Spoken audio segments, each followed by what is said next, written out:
Alhamdulillah, bersyukur kepada Allah Subhanahu Wa Taala. Kami selaku pemerintah negara Teratak Semendang sangat bangga mengapresiasi partisipasi anak-anak muda kami yang telah menyumbangkan masker untuk masyarakat sesuai dengan berlakunya PSBB, pembatasan sosial berskala besar-besar. Kami selaku pemerintah negara menerima dengan senang hati, dan selanjutnya kami juga akan nanti bersama dengan pemuda-pemuda kami akan membagikan masker langsung ke rumah-rumah masyarakat satu persatu.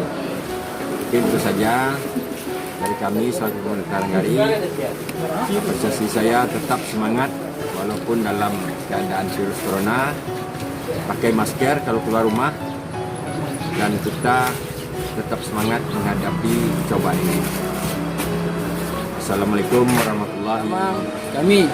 Saya sebagai pemuda di Nagari Teratak Semendang mengucapkan rasa terima kasih kepada pemerintah Nagari Teratak Semendang, itu Bapak Wali Nagari Adi Hermanto, atas supportnya kepada kami sebagai pemuda untuk mengumpulkan donasi itu berupa masker untuk dibagikan kepada masyarakat di Nagari Teratak Semendang demi memutus mata rantai penyebaran virus corona atau COVID-19. Saya selaku Kota Muda Teratak sangat terima kasih kepada pemuda kami yang sudah memberikan berupa masker untuk mengantisipasi namanya virus corona COVID-19.